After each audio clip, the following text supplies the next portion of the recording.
Good morning, Ray Peck. I'm Ty Wells. I'm Maddie Martin. And this is another edition of KPTV Panther Television. Good morning, Ray Peck. Good. Something like that. All right, ready? Good morning, Ray Peck.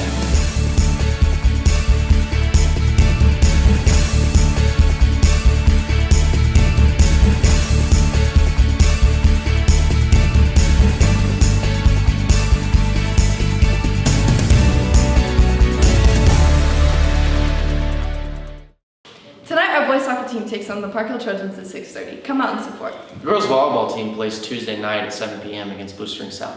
Make sure we get the biggest student section out there. On Friday, travel to Lee Summit North to see our boys football team take on the Broncos. We definitely need you there.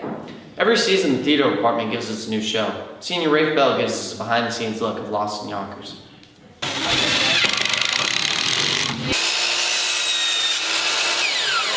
The making of a show always starts with the construction of the set, and Mrs. Penachar has been in charge of that for 20 years. This time around, it is being built for Lost in Yonkers. It takes up the whole width of the stage, and it is the interior of a living room. So it's like a house set in the place set in 1942. Students take on a variety of roles when constructing the set. There's some kids are building or cutting lumber for projects, or some people are screwing together lumber to build things. Sometimes we're putting up walls. There are many options for students to get involved with the crew. There are more crews than just set building, so they can, be on a lighting crew or a props crew. Or costume and makeup crews, so there's some other options as well. Set construction is just half the job, as actors need to be ready to perform the show. They are overseen by Mr. Snocky, who has directed shows in the Ray Peck Academy Theater for 27 years. Lost in Yonkers is about two boys who end up needing to move in with their grandma and their aunt, and they discover a lot about themselves, and it's about family and some of the challenges that family can present. Ella Snocky will be acting in Lost in Yonkers, and she has seen herself grow in being involved with theater. You really have the opportunity to understand different perspectives on the world. And then I also feel like I've become a better communicator because of it, because it's helped me kind of come out of my shell and feel more comfortable in front of large groups of people. Mr. Snocky has high hopes for his students and wants to help them succeed in theater. I want to help the actors to find the character within themselves and help them to bring that character forth so it can be communicated effectively to an audience. Lost in Yonkers will premiere November 7th. This has been Rafe Bell with KPTV Panther Television. Thank you, Ray, for a bravo story. You've probably seen a lot of senior football boys rocking a new haircut. Kanan Huff gives us the background information of how the Honey Badger started. The senior football players at Ray Peck High School are starting a new tradition called the Honey Badger. The Honey Badger is a haircut based on NFL safety Tyrann Mathieu. The haircut consists of shaved down sides and a blonde stripe down the middle. Senior captain Jackson Hilzebeck explains how the Honey Badger came to be. Well, my brother and his friends started it, and I think it was 2014 they started it, and they kind of started to make it a tradition, and I wanted to make it a point to do it my senior year of football. Athletic director and head football coach Tom Cruz explains the impact it has on the players. It's one of those things that a group of guys get together and 20 years from now they'll go, oh my gosh, can you believe we did that when we were seniors? But it's kind of a cool thing, and I do think that it has the ability to bring some closeness to a group of guys, and it's something they'll always remember. Jackson gives insight on why the Honey Badger is important. It kind of means something, because it's kind of a team thing. It's something you can kind of look forward to, almost like a rite of passage going into your senior year, and it's definitely something you're going to remember. Senior football player Dylan Cheatham breaks down the significance behind the Honey Badger. I would say to it is the fact that a bunch of us did it. The beginning part of it, I didn't think a lot of us were going to do it. I thought a lot of people were going to chicken out, but actually I think 12 of us did it. So I think it was pretty cool is that a bunch of guys that played football together, decided to do something together as a team. Dylan describes his hopes for the Honey Badger moving forward. The underclassmen just keep the tradition keep going. Come check out the players and their haircuts on Friday night. This has been Kanan Huff on KPTV Panther Television.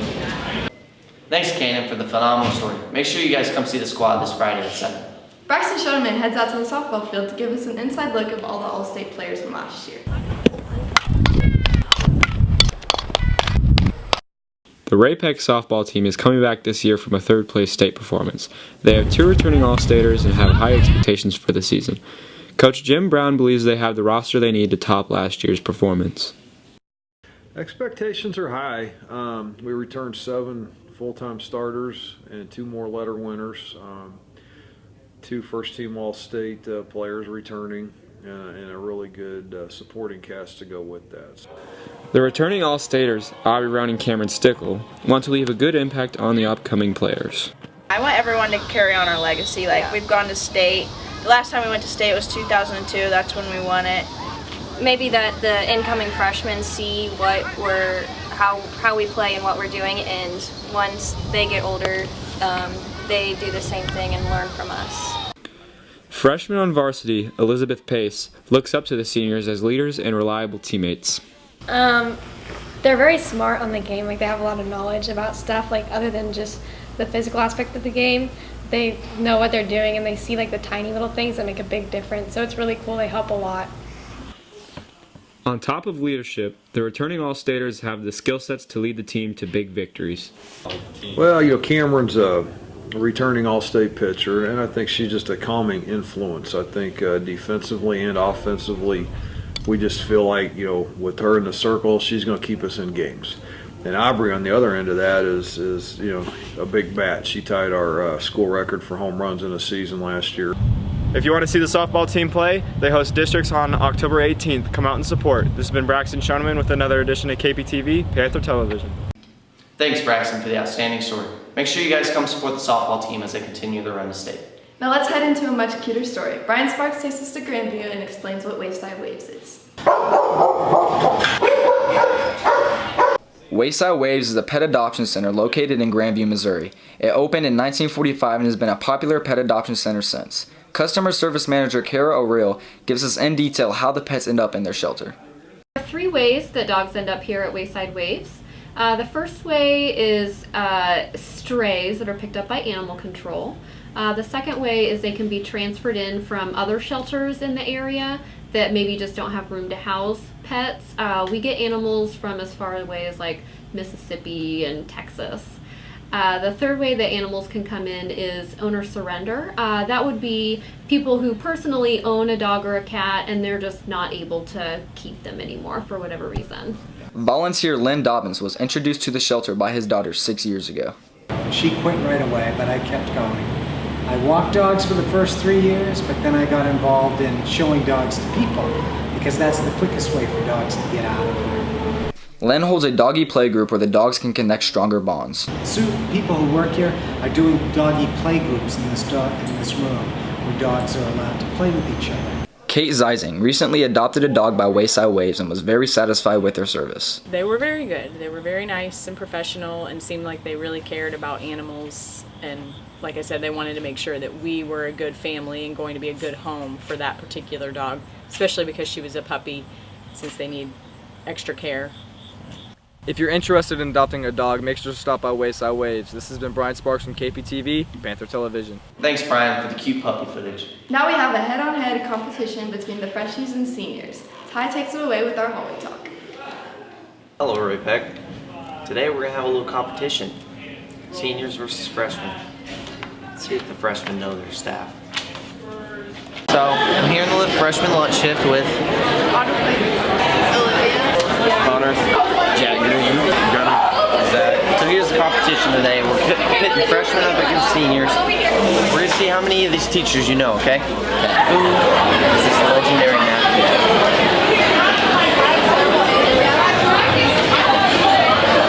Elmer. Who is this? O'Neal. Bingo. Oh, God. I have no idea who that is. Take a guess. Miss Daniel. Boy, if you don't get... Who's this? Miss Walker. Another math teacher. Be excellent. Don't suck.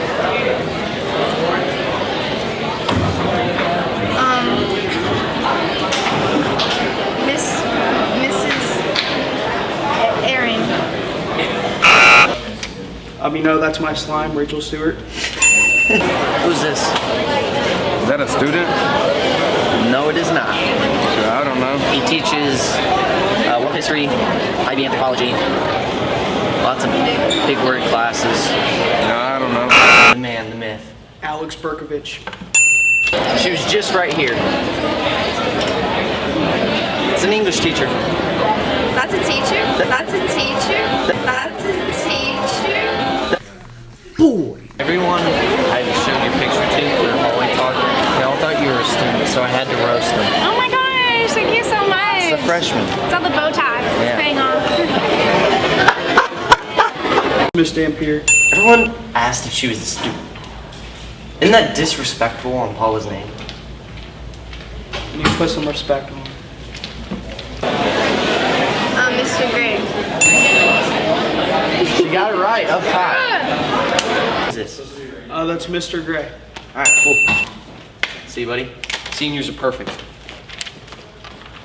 Alright, that's been our show for this week.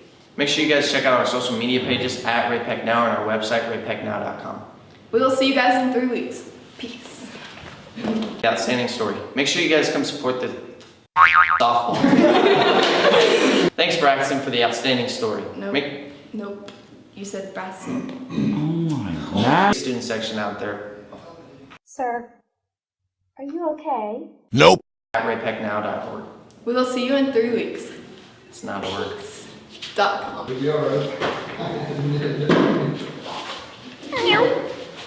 Explain why. Explain what wayside